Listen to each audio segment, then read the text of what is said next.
Good morning, everybody. I was just vibing out to that wonderful music I selected that YouTube allows us to play. This is Wednesday morning IT Live. Tex Homer, Ian Boyd, more of a schematic focus, more in the weeds, really looking at the team. And guess what? It is football season, so we really are getting to look at the actual team. Very excited. Before we do that, guys, go over to InsideTexas.com. You can join for just $1 for your first week and get a full year of access to The Athletic. How you doing, Ian? I'm doing good, Connor. Good. I'm glad to hear it, man. We had a fun film study yesterday. We're going to shoot a little bit more today for the defensive side of the ball. So be on the lookout for that, guys. I know you guys like it. I bet everyone feels real good after that offensive film study. Well, that's why it's funny. The offensive film study definitely kills vibes, right? But defense is coming next, and the defense is going to raise vibes. So it's kind of it's pretty polar right now. We have the right people on it. It's like Jeb Bush and Drew Kelson get to extol the defense, and then me and Paul, the most critical people, are assigned to explain why the offense is just crapping out so much. Yep. Good morning, everybody. All right, let's talk run game, right? Because we think that's a big aspect of maybe some offensive struggles as well. Ian did a really good report where he broke down personnel, but also concept, and then how often that concept had success, or really the inverse, how often it didn't have success. And this is just a way to talk through what we're trying to do in the run game. Like we said, if you haven't watched the film study from yesterday that we did, go watch that. You'll see run plays specifically and on what we do poorly. So going forward, Ian, this article is less about offensive line. It's more focused on the tight ends. We played about 1 billion of them, and we had some real struggles, just for, pure ability struggles, like not being able to block well, but also just assignments weren't totally figured out. But you think this game was more of an experiment anyway. So can you kind of set the context before we even discuss this part? We got into this in the video yesterday in the passing game too. It felt like they treated this game like a scrimmage to work on stuff that they wanted to sort of proof test on offense. For instance, in the passing game, they sent Wingo on the deeper routes and Livingston on the crossers, when we know Livingston is better than Wingo at the deeper stuff. And Wingo, I actually don't know if Wingo is better than Livingston on the crossers, but he's much better there than he is on the deeper stuff, because it's simple and he can just use his speed and power over the middle. They inverted that. Why? I don't know, just to work on it probably. And then on offense, they played Jack Injuries, Spencer Shannon, Jordan Washington, Nick Townsend. I keep almost saying Pete. Pete Townsend, yeah. But it didn't come to that. They didn't play Pete. They played everyone but Pete Townsend at tight end. And they played Amari. They played Amari Winston. I think the only scholarship tight end that didn't play was Isidore Newman guy. Will Randall, yeah. So they played a lot of tight ends. They played a lot of 12 personnel, and they ran a lot of the very basic counter, duo, outside zone kind of stuff. So it was basically like day one install against San Jose State with rotating backups. When you consider all of that context, it's still sad.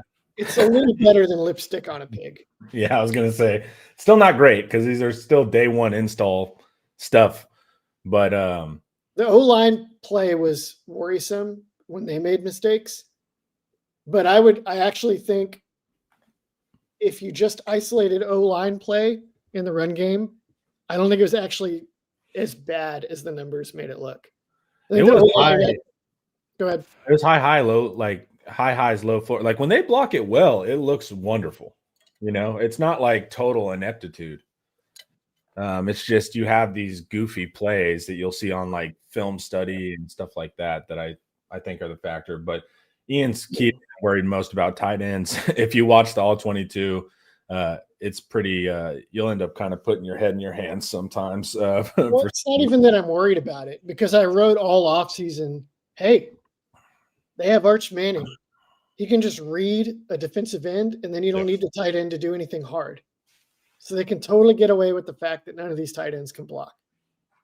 Then they go into this game and they're like, well, we're going to have the tight ends block anyway. And you're like, oh, okay. Well, let's see how it looks. Oh, it looks as bad as you would be afraid it looks against an SEC team, only you're playing San Jose State.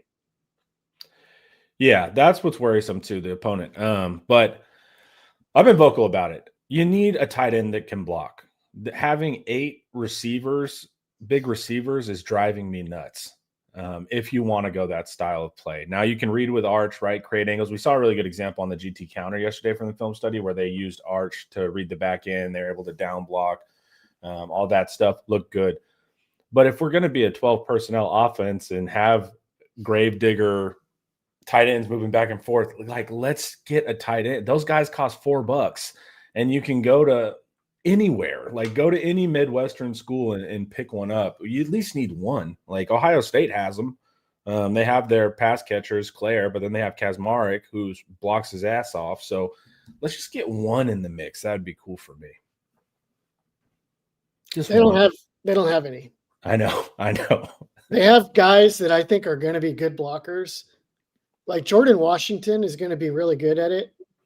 But as is a theme with a few foundational pieces on this team, he missed a huge chunk of the offseason with an injury. I think if they were, I wish they had just given Washington more of these snaps and just focused on, let's get this guy, let's try to like rush this guy's development. Because I think he's the only player on the roster that can block in line on base concepts. Townsend, he's game. He's going to be at least Juan Davis, and he'll probably be that next year. He'll probably be senior Juan Davis next year as a blocker, maybe better. And he'll be able to do it in the pass game too. Winston, I don't know if I noticed any of Winston's blocks, but he was terrific releasing out as a receiver. And he didn't drop gimmies. Jordan Washington dropped a gimme that was really tough. And he gave up that sack on the goal line. Yeah. Probably Jordan Washington won't be where he needs to be until next year either. But I would consider trying to rush his development to see if he can get there. I don't think Shannon was getting pushed around by San Jose State. It's like if we're like we're in year 3 and we can't base block a San Jose State defensive end. It's like, where's this going? This doesn't seem to be going anywhere.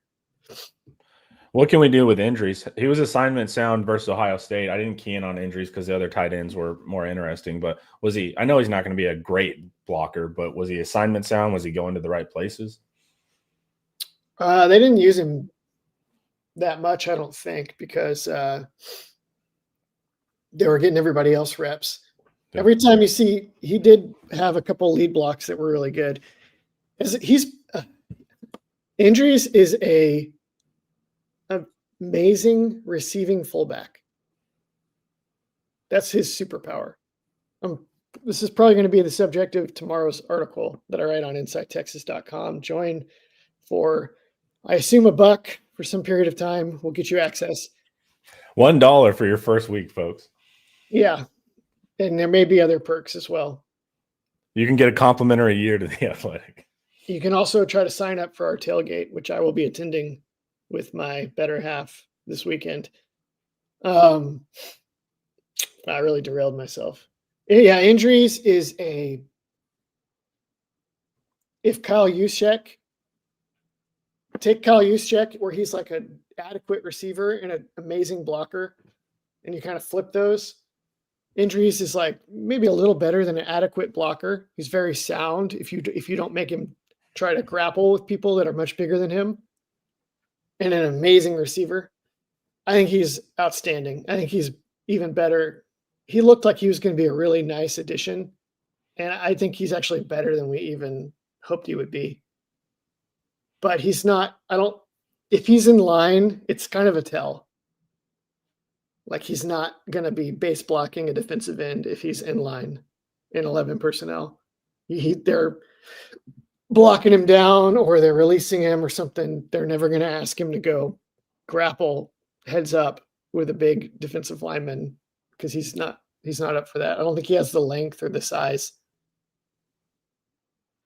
AR, I see your question, man. I'll get into it in the back half because we're going to talk about the defense specifically. If I forget AR, annoy me in the chat, okay? Make sure I don't forget it. I was going to say that too. Like that's good. We're going to specifically get into that in the back half. So, yeah.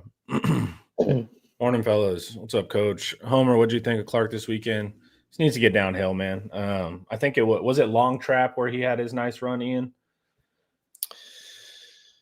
He was behind somebody pulling. And so I think you just need to point and shoot Clark right now. He's not going to be super effective with anything muddy. You can see there's a lot of Long Trap. There's a lot of him kind of getting panicky back there. So I don't think he's going to be a good I don't think he's going to be able to read zone that well or that kind of stuff. I'd prefer to point and shoot him until so we can maximize the explosiveness he does have.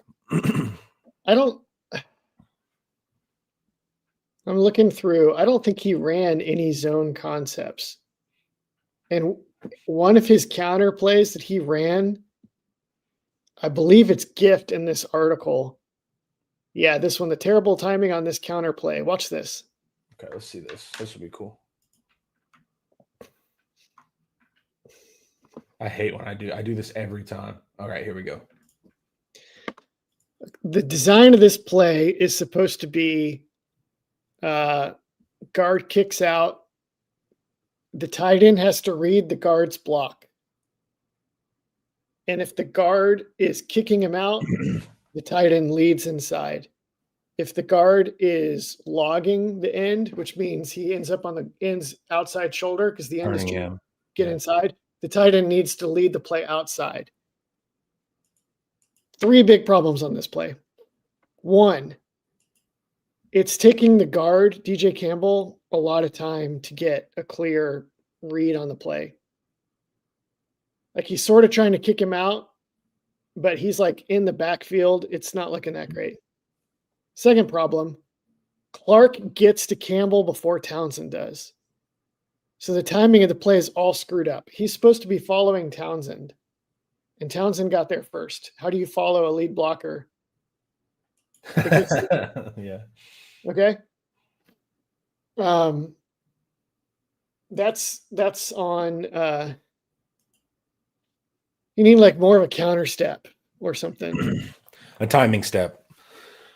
Yeah. Third problem. This is maybe a play you lead outside. I think what Townsend did here is defensible. But Campbell's actually got on the outside shoulder of that end. And Townsend's like, what I'm going to do is I'm just going to crash into this end, limit penetration, and clear out space. And that was a defensible decision. The problem is that you just lost your lead blocker for the linebacker. Although he looks backside here, but number 1 fills this. I think the linebacker. I think they actually ended up comboing into the linebacker anyway. So Townsend's decision kind of worked pretty good. Well, the linebacker ends up joining the block, which is not great. Yeah, like the linebacker totally blocks himself. He just runs to where the block is. But fourth problem, Clark bails on that and tries to go backside, which is not where the play is being blocked. So it amounts to, is it a loss or it's like a 1 yard gain or something? 2 yard gain. If you noticed, San Jose State was in that 6-1 early. That's the Patriots move for the Rams to stop their outside zone. They're trying to avoid you being able to climb up to double teams. So they took the Belichick playbook versus the Rams early in the game. That was pretty interesting. But the teams are getting more guys on the line. We saw penny front, that kind of stuff. They are doing things where they're trying to avoid us climbing to the second level. I noticed that versus Ohio State too. It's an interesting fact. I don't think so. Coach Top says outside zone is Sark's most effective run.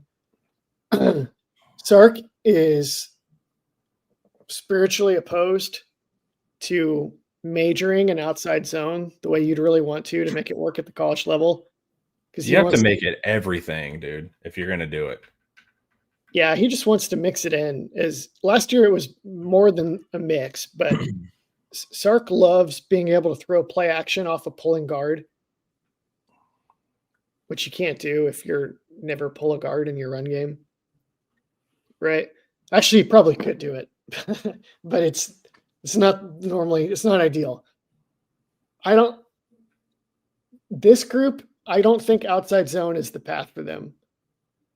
I don't know if I think they're better when they can pull guys around. And these running backs, there's a Baxter run that I didn't add because I already had a gazillion gifts in here. Baxter's feel and timing on outside zone is not very good. His timing, like ideally, it's like 3 steps and make your decision and cut on the 3rd step. And then you're planting and you're sprinting through whatever you've decided. And then if you have amazing body control, maybe you can make adjustments on the go from there, right? Baxter is not making that decision on the 3rd step. And then he does not have the exceptional body control either to adjust live. So in theory, Baxter looks like the ideal outside zone back because it's just like a big, strong guy with some speed. So it's like, just teach him the reads, 1, 2, 3, go, cut. And then just run hard through whatever you find. And it seems like that would be perfect for him. But it's not clicking for him yet. Ryan Nelson asks, Ian, do you agree with Paul and Homer that Tashard Choice recruiting was poor at running back position? I've always said that. I've never been in love with the choices that they made under Tashard. Yeah, the rating and the rankings are not a problem. That was great. It was just the back selection. Choice liked a lot of these like kind of bigger, slower back styles, very NFL heavy guys. And I just didn't love those selections. I like big bodied backs.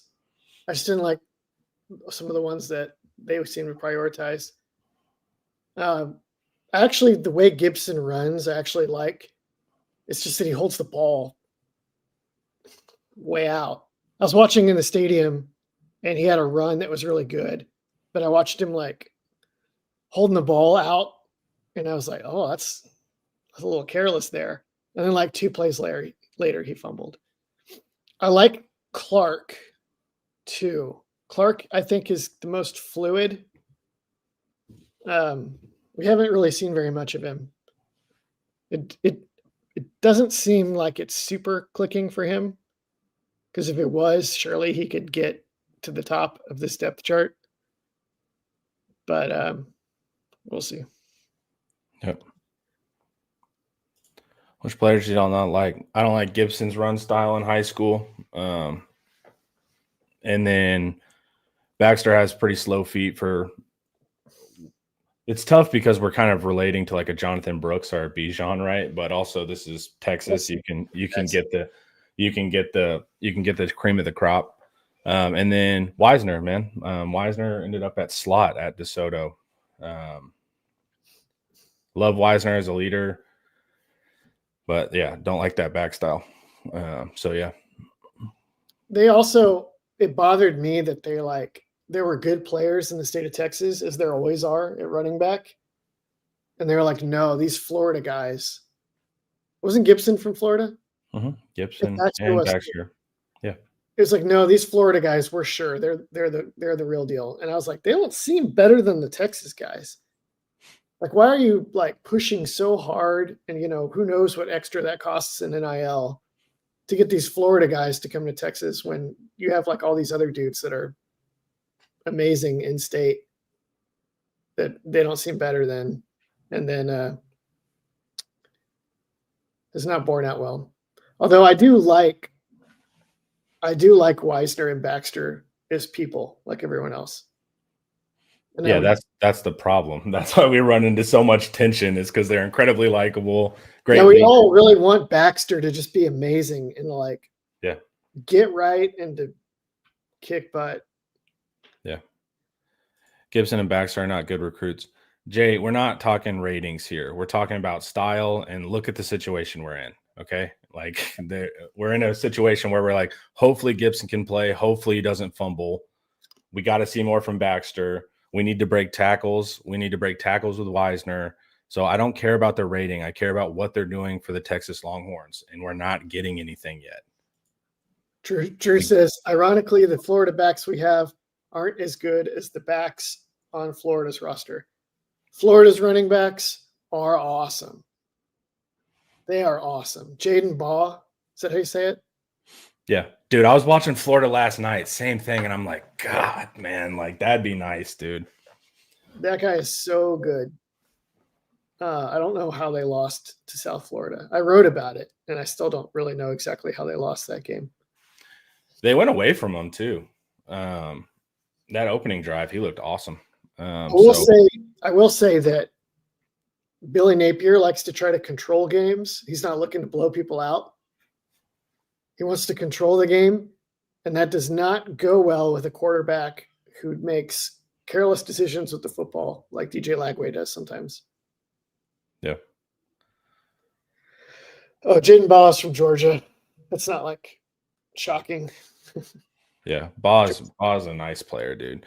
Well, this is what's frustrating when I'm watching around the league. It's just I'm watching these backs' ability to cut and to get around stuff and to break through tackles. Hell, I'm watching UTEP and I'm watching backs break some tackles that I'm like, those look nice. Of course, you don't want them, but we're just not very dynamic runners. There's not a lot of good change of direction. There's not a lot of good home run speed. There's not a lot of tackle breaking. Like there's just a lack of playmaking in this room. Jay, year one with Baxter, man, he was below average in yards per carry. He was below average in breaking tackles. Like these are all verifiable with the stats. It is what it is. And then we study it on film study. We're not breaking plays when the holes are open. We're not maximizing. Here we go. He had 4.9. He runs upright. He could have had 6, is what we're saying, Jay. Like we need more on top of the block. All right, let's talk more here. Let's go through all these plays here. All right. Okay, this is Shannon on duo, right? Or is it? What is this? I think he looks in line, so let's see. On split zone. Yeah. This is like just day one install, 12 personnel, split zone. And your inline tight end, you at least like need to tie at the line of scrimmage. And he's getting driven back, and the defensive end is grabbing the ankles of the running back from behind as he's trying to cut downhill. That's a theme too, man. There's been a lot of like successful backside pursuit by defenders as well, and that's normally some type of tight end component. And then with the backs, like even sometimes on the backside offensive line, you can tell they're in their head and their clock. They think that I should be able to let my guy go essentially because the back should be through the hole at the time, but the backs aren't super explosive through the hole all the time, or it's muddy and they're having to slow down. So there's some backside stuff too that has shown on the tape. Last week it was a lot of Caleb Downs, and everybody was like, "Oh, that's Caleb Downs." Fair enough, but that's been a thing for me. You can even see like the double team play side is getting awesome displacement. Bam, bam. Kick out, they wash out to defensive tackle, they combo up to the linebacker. Campbell hits like 2 different guys and gets displacement. Everything looks awesome from the offensive line, but the tight end blocking is just a point of failure. What's this? Let's see.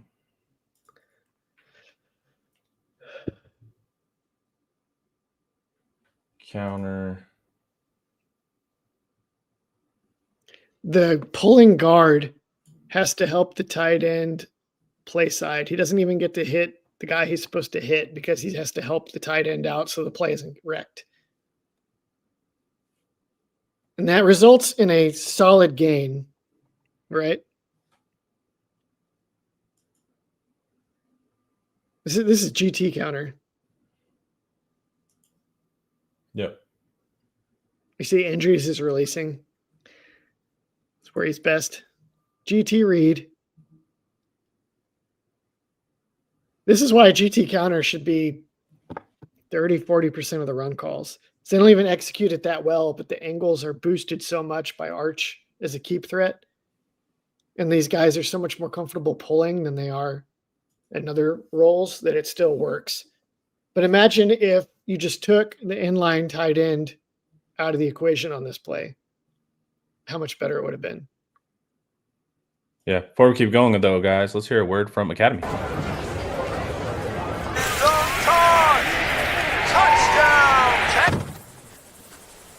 Any gate can be a tailgate.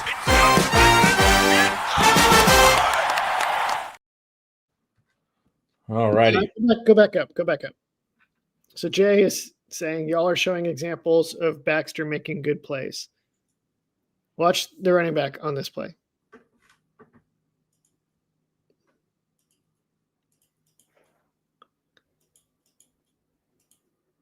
He runs through an obvious hole and then goes down at first contact.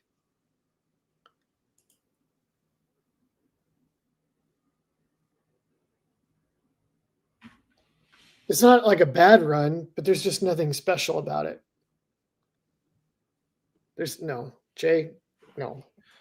Jay, I love you, man. I just fundamentally disagree with your assessments. Any running back at Texas you would expect to be able to get yards. Jay, he needs to break a tackle, not every tackle. Yeah, you're going to extremes, man. We're trying. We're trying to show you guys.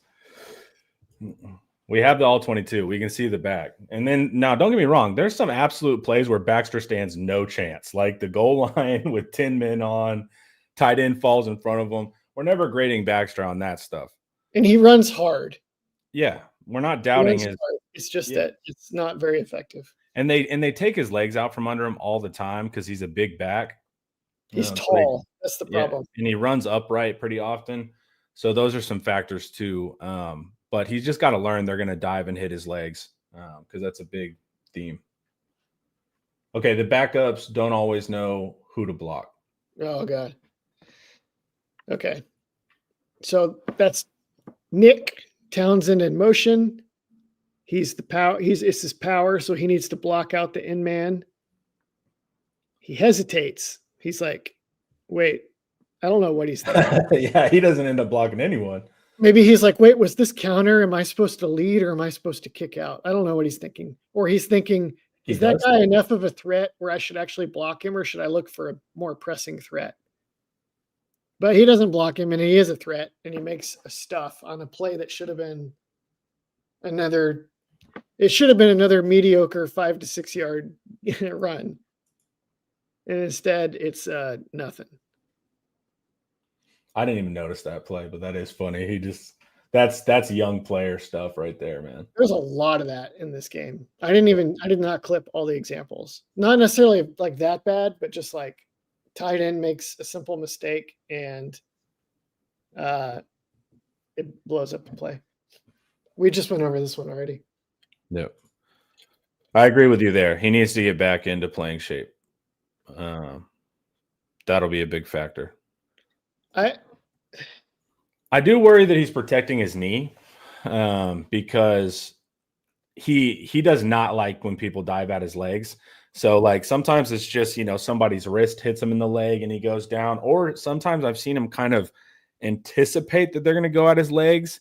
He starts to slightly fall before contact is made, then the contact is made. I wonder if he's aware of that knee right now, which is totally understandable too, because all he gets is people diving at his legs. Like rarely does anyone go heads up with him. So I also wonder about that too. I would love to see more from Baxter. I would, by all means, invest more time and carries into him. But every once in a while, I see something where I'm like, I just don't see the fluidity and body control to like really be great at this, Yeah. And I don't know when does that come back when he feels confident, or does that come back? A lot of times these ACL tears, man, it's a long time. This is like that was poor, what's his name? Booby Miles in Friday Night Lights, right? He blows out the ACL, and it's like, is he ever going to get back to the same level of confidence to make the cuts he needs to make? And a lot of times it takes a while. It takes like a full year before guys are really back. And Baxter was already having to learn how to run lower anyway. So this one's going to be funny. And so this is Townsend's. This was fun, right? So this is Townsend landing a hit on somebody. Are you with me on this one, or are you going to give me or can you at least devil's advocate? Because I've had a lot of people disagree with me on this. Sure, I'll play the other side of you. Ian's side is that Townsend doesn't prioritize the right defender. So he smashed the body. Let's make it bigger. I thought you were saying let's make the idea. Like you wanted me to make it big. Ian, you are wrong. That'd be fun. Okay. So it's right here. Let's see what we got. He kills this guy and then like celebrates his hit. And while he's celebrating killing this guy, his running back is getting tackled in the hole for no gain. Not necessarily his fault. Like that could happen and it not be his fault. I actually think it's a little bit his fault though. Well, my thing is, so they're outside zone, right, to the top of the screen. It's a little hard to see. They're outside zone to the top of the screen. He's coming back across. My thing, I'll argue against you that the linebacker comes from depth. So his vision at that point is just going for what he thinks is in man on line of scrimmage at that point. Let me see where this first guy comes from, though. Yeah, I think he's just seeing this first, and he doesn't expect this linebacker to step in. And because it's not like a traditional edge that's occurring there, right? Like is it outside zone? If it's outside zone, I'd say my case is even stronger. I can't tell. No, it doesn't look like outside zone because they're turning guys so much, but it's just hard to visually for me to see. I was just trying to look at the flow of the line with the split zone coming back across. You watch other plays in this game with more experienced tight ends, or you watch Gunnar Helm last year, and they don't race to crack a guy like that. They make sure that they secure the backside cut. Well, this is going to be the thing with Townsend. He's all game. He has to learn to play under control, right? Like it's right now, this is very much linebacker style blocking where he's just running straight at their head. You need to be able to slow down and read and then make the block. But this is Townsend showing up in the summer and just showing that he's game. So I love it. Also, blocking assignments, that you can figure that's time and room. Like that's something. Now it's hard to teach going insanely hard like that. So I'm good with it. But the play got stuffed because they didn't block. Yeah, but every tight end was doing that was the theme of the day, dude. I'm not trying to hate on Townsend. I think he's one of the most talented, promising young players on the team. Yeah. I'm just saying, as exciting as this was, that's not how you do it. Like this is how you do it. Right here, Jordan Washington.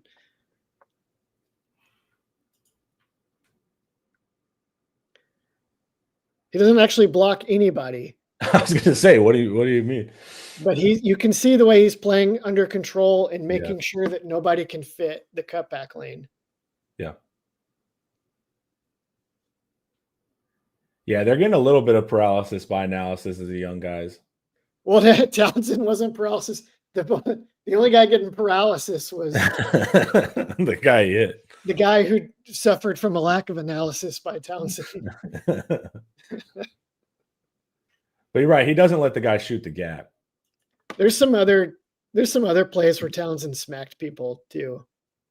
And then he was the guy on the power play above where he's like, wait, is this who I hit? And then he stops. And then,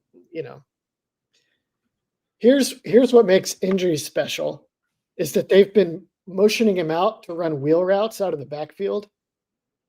And it's really nasty because it's hard to pick up and he's such a great receiver. On this play, they're going to fake doing that and then bring him back into the box to lead block. Watch out.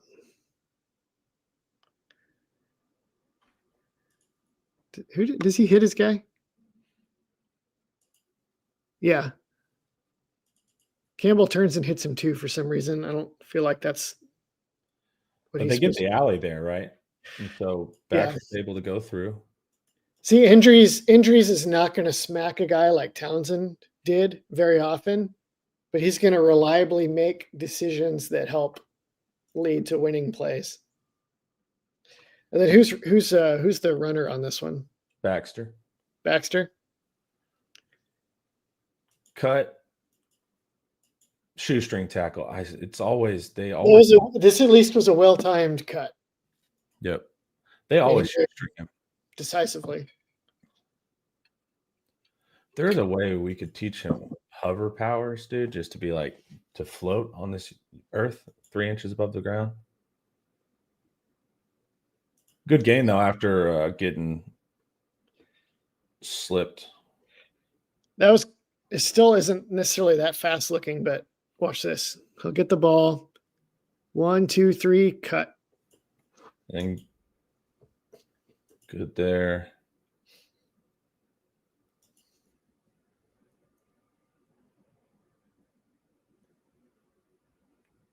Yep. All right. This is Clark, I think. This is the Clark run, yeah. Long trap with a backside read. So both of these had backside quarterback keep reads. When Texas does that, they are a totally different team.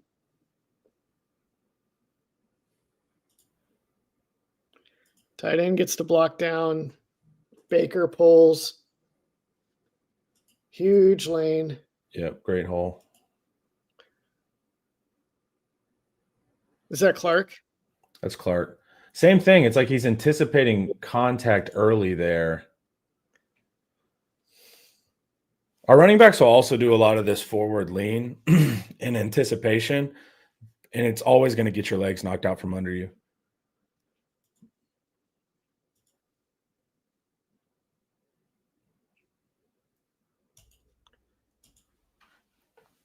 Yeah. Is that all of them? Yep. I believe that's it. So tight ends. Somehow I went to the girl herd. Oh, here we go. Tight ends didn't look great this game. Interior offensive line had their issues at times.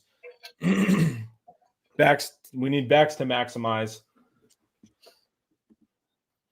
What do you think we have to do in SEC play? What do you want to see? You want to see GT counter? Is that what are you leaning on as we get into actual tough games? They spread probably, although so here's the thing is the next injuries is one of the best skill players. Livingston is one of the best skill players. We're going to stick with Wingo for now, at least. Like Mosley isn't even back. There's not really another option. So Wingo for sure. You're going to play a running back. You have to do that. All right, fair enough. Who's the fifth guy? Is it DeAndre Moore or is it one of the tight ends? I mean, they'll probably go back and forth.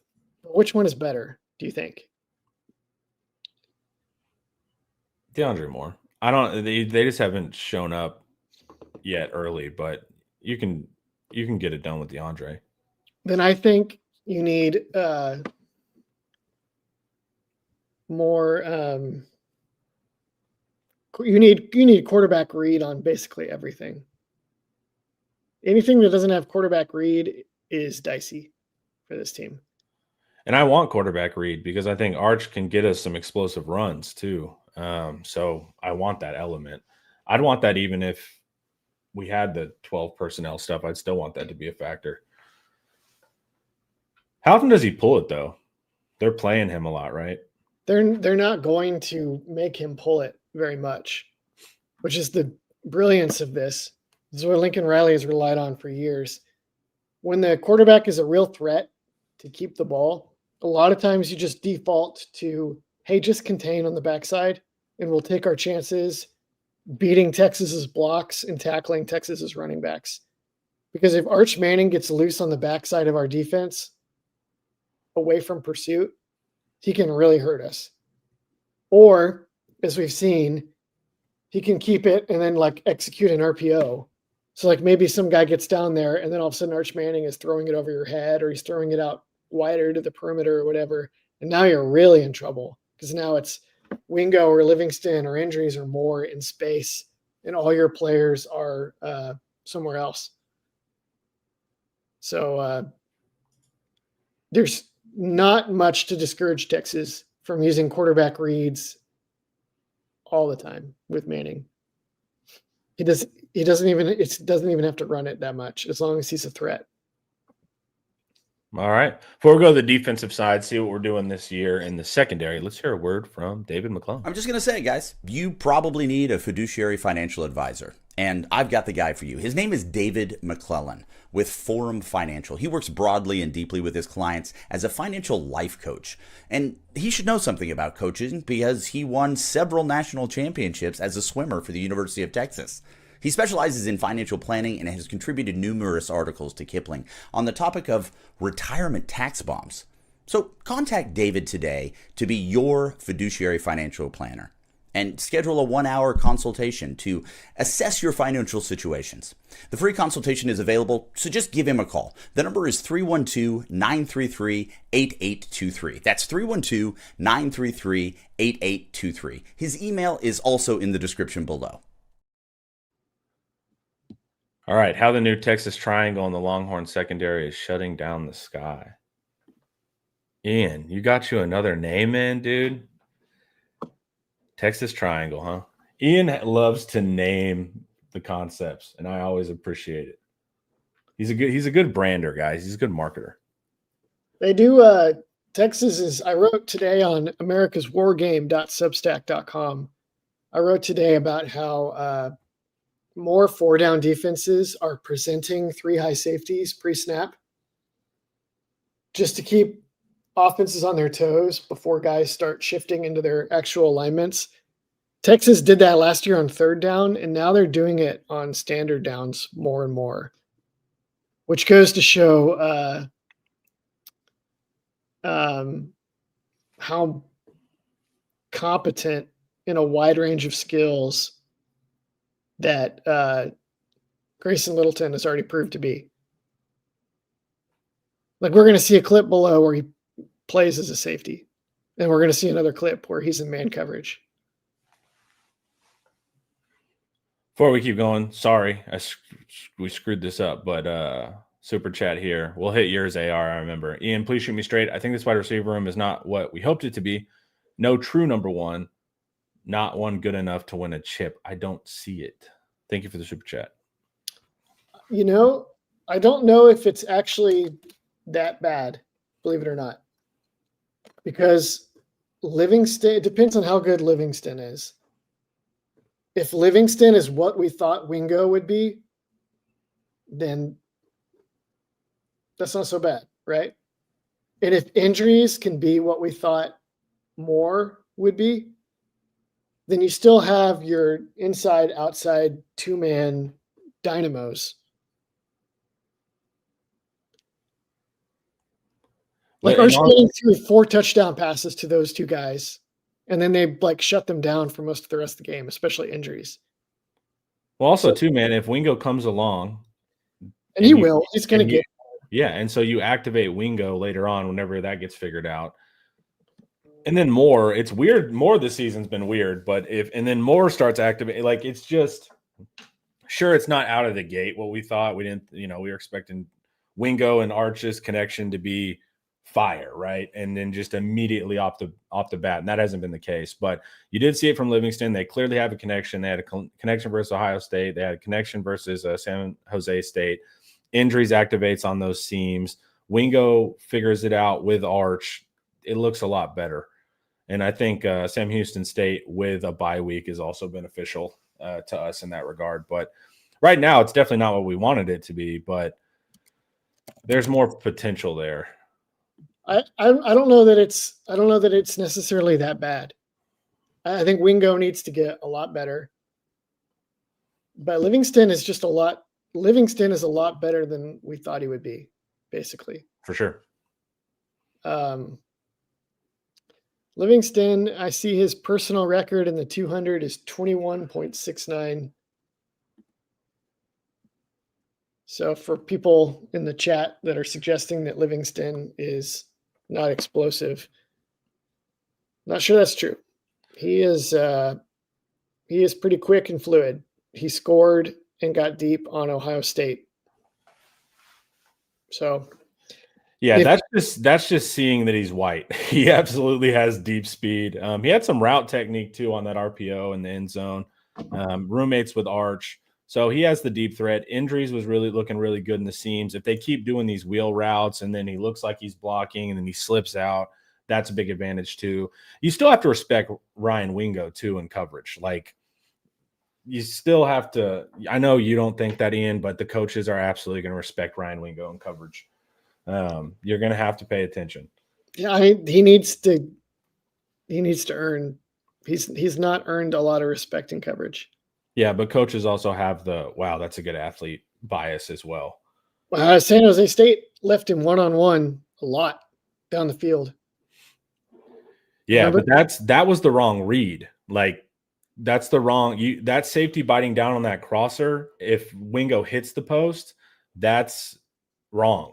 That you don't want to leave the post as the one-on-one. You want to. How come they kept doing it? Defend because the safety's biting on cheese. It's a cheese. The crosser can be a cheese route, and so you don't want to leave the deeper option as the open option. I don't know. I'm not sure. That's the whole point of. I don't know if they just game plan it, but that's the whole point of that route. You're trying to get the safety to bite down, and they did bite down. We just weren't able to complete. I don't know. We'll see. I thought that, and then I saw teams start intentionally doing that to Texas last year. So, well, what they are doing that's not great is they're anticipating the crosser like crazy now. So, like you saw Ohio State safety, whoever is always turning for what's coming to them, and then San Jose State too. Same thing. A lot of the safeties turning and waiting on the crosser. Teams are very aware of that now, not letting that part happen. But if they do, that's great. They can anticipate the crosser because now we have the post one-on-one. So let's do Wingo on the crosser, get them to bite down on the cheese, and let's do Livingston on the post and score. Because you don't want to give up the deep shot, and they are. That feels like that should work. We'll see. We'll see. I hope to see that Saturday. It works on the chalkboard, that's for sure. All right, now let's talk New Texas Triangle. Got to move quick here, Ian. What's the thesis? So they have the main nickel alignment that they've used this year is to play Grayson Littleton as the star, the nickel, which when they're in some presentations, that's almost like wide safety, right? Taff in the middle is the field safety. And then Jelani McDonald in the boundary is the boundary safety, which is the position that Taff played last year. Usually last year, Taff was in the boundary, Makuba was in the middle, and Gilbo was wide. Now it's Littleton where Gilbo was, Taft where Makuba was, and McDonald where Taft is. And that actually feels pretty optimized. I really like a lot of that. The nickel is going to be your like most coverage extensive spot. You're most likely to be in man coverage in this position because teams like to put their slot in the wide spaces. And Littleton is the best pure coverage player out of Taft and McDonald in himself. Let's check out the slot fade. This one they bring Taft down and they leave Littleton one-on-one with the second slot. Can you play that again? Is that? Yeah, isn't 10 Scudero? That's burn coverage. So it's cover 3 with Taft down as like the strong hook, right? Yeah. And McDonald plays the deep post, which means that there's no one really to help Littleton outside if it's man out there, and he has to run with that slot in a lot of space by himself. They tried to dial this up a couple times on Littleton, and a couple times I would say Scudero actually got some separation. Mm-hmm. But Littleton held up well overall, and they didn't get any completions. Yeah. So Ian naturally got to it, AR. You mentioned in your article, Taft was playing field instead of boundary. How has his responsibilities changed, and will this be the norm? I think it'll be the norm because the boundary safety plays in the box the most. He's the closest to the action. He's least likely to be helping other people over the top. He will drop down into weak side curl and flat, or in this game, a lot of times weak hook. It's like replacing a linebacker.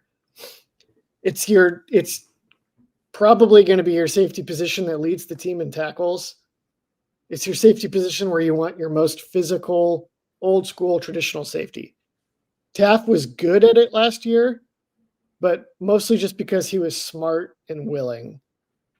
Taft will really hit you if he gets a running start, and he's completely unafraid to take a running start and smack somebody. Right. But he's not as explosive like in a broom closet, and he's not as big. McDonald can generate speed and power over a shorter distance a lot better. Also completely unafraid to play in the box. This is just a little, you can scroll past this one. We don't need to go over this one. Scroll down to McDonald, and then we'll come back to Taft. You want to show this first? No, we'll have to come back to that too. All right. Jelani McDonald is now the boundary safety and primary box player. He's going to drop down and replace LaFau as the weak hook player. And LaFau's going to bump out to the flats? Yes, sort of. It's a run, but he's going to be the outside force. So you see McDonald comes down, and now he's just in the box making a tackle in the hole after lining up initially, 10 yards back? Just a running start, effortlessly, hits the right gap, bam. This one, I think he's curl flat. So he's the safety on top. No, he's the weak hook again. Sorry. Yeah, it's Buzz. This one, I'm just illustrating the coverage because the ball actually got outside and LaFau let him get a little bit outside of him, which is not great. So you're going to see Taft drop back at the snap, and then we're going to have weak rotation. What they're doing here, the reason they're having LaFau go outside and McDonald come down inside is now scroll up to the diagram. They're playing this version of cover 3, which is really helpful against 3-by-1 statements, 3-by-1 formations. When the other team has 3 receivers to one side, a lot of times it's so that they can take one of those receivers and bring him across the formation. And in cover 3, they can get him matched up on a deep cross against a linebacker. And the linebackers either cannot turn and run and defend it, or maybe they could, but they're too busy biting on play action, so they never have a chance. So with this, you use the safety to pick up those crossers. That strong safety drops down and he's looking for those crossers. And you're basically switching the responsibilities of the weak side linebacker and the strong safety so that you get the best of both worlds against the run or the pass against these spread teams. So Texas ran this a whole bunch against San Jose State, and it was pretty effective. So this solves linebackers having to carry receivers that become the new number 3 if there's some type of switch or if that goes on. So this solves the problem of getting receivers matched up on linebackers. It's a really good way to do it, and this is exceptionally relevant for a certain air raid team that has a 230-pound tight end that they're sending on crossers all day, every day, called Oklahoma. He's 230? Maybe. I was going to say. But wasn't Kanik he's at least 220. Wasn't Kanik tight end in high school too? No, he was like a running back or something. Okay. I knew he did some offensive skill stuff. Yeah, he was awesome. And then it was like, he's going to be the next linebacker. They were like, he's going to be the next Isaiah Simmons at Clemson. And then he flipped with Venables to go to Oklahoma instead. And they made him a linebacker, and he just never really took to it. Yeah. I remember when they were trying to do the Bash brothers or whatever, him and Stutzman. Yeah. He has a great sense of humor about it. He's a pretty good follow, actually. Yeah. Very likable kid. I remember when I watched that interview of him year 1, and Stutzman was like, yeah, this team was huddling against us because they think we steal their plays, and then Kanik winks at the screen. BV, they're notorious sign stealers over there. Apparently they had a good operation. I don't know what happened after Michigan, but it was hilarious when Kanik was like, yeah, maybe we do steal their plays. He made a play against Michigan last Saturday where he went over the middle on one of their crossers because like Y cross is everything to Oklahoma under Arbuckle.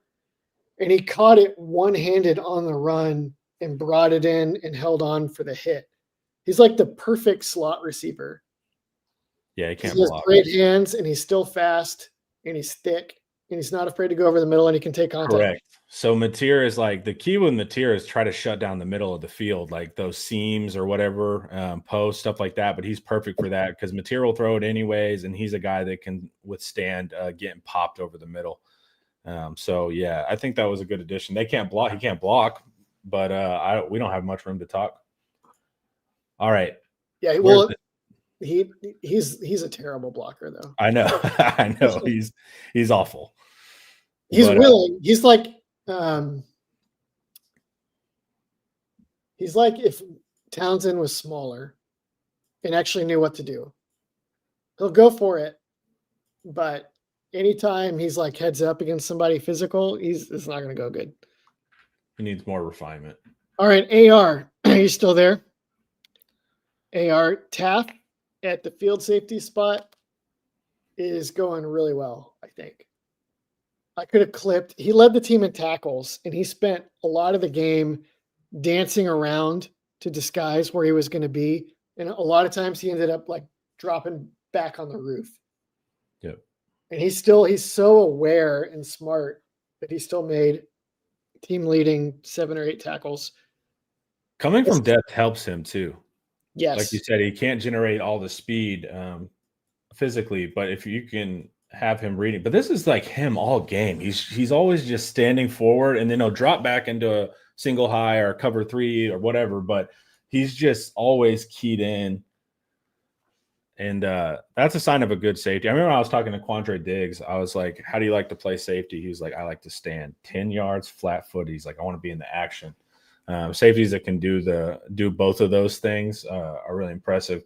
He has he's the linchpin to the defense. I'm mildly worried that he'll injure himself because he just runs in. Yeah. He pulled himself out of the game at one point after one of these where he just ran in and smacked the dude.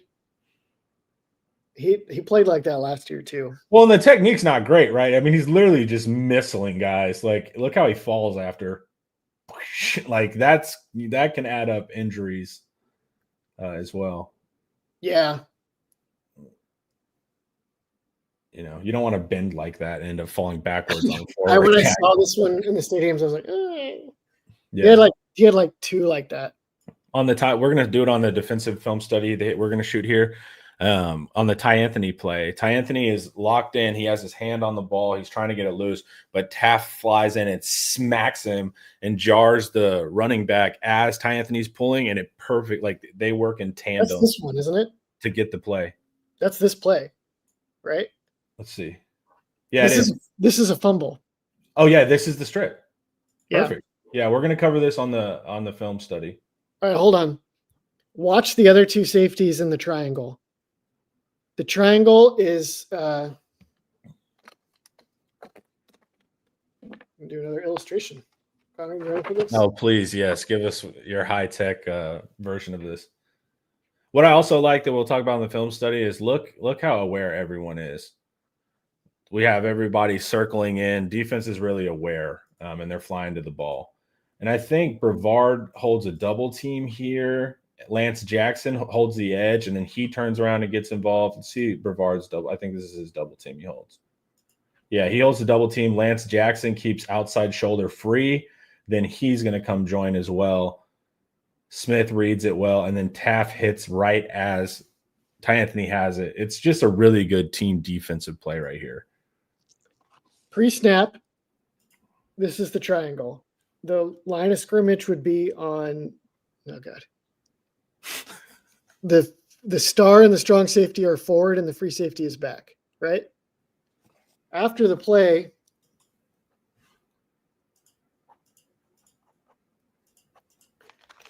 it inverts. The strong safety and the star bail, and the free safety comes down a little bit. It's into Tampa 2. So on this play, Michael Taft is the Brian Urlacher of the Tampa 2 defense. Only instead of dropping back to that middle, he's like more just like waiting flat-footed or even leaning forward. He doesn't even lean because immediately he diagnoses and he's just running. So AR, the free safety is in the middle. The strong safety is on your bottom, and the star is on the top of the screen. And the star goes from being lined up like he's going to cover the outside slot to bailing into a deep half. The strong safety goes from lining up like he's in the box in that cover 3 again to bailing to the deep half. And then the free safety shows, I'm the post safety. Nope, I'm in the middle of the field. They did this. This was like a regular third down deal last year, and they would usually have Taft in the middle for that. That would be like the only time he was in the middle. What do we get? What's this one? Oh, yeah. This one they drop they bail out McDonald, and they bring Taft down instead into like a 3-buzz Mabel kind of deal. I like the overload front they do here as well on third down. So These are nasty. They're forcing single teams in the pass rush. They're putting 3 pass rushers against 3 linemen, so you guarantee that nobody gets doubled on this side on 3rd and 10, which is cool too. Watch, Taft is your safety on top. He is, don't play it yet, 10, 15, 16 yards back off the ball. Hit play and pause. Let it get. Okay, pause. He's playing like a strong hook, but he's still like 10 yards off the ball because it's 3rd and 10. He sees it's a screen.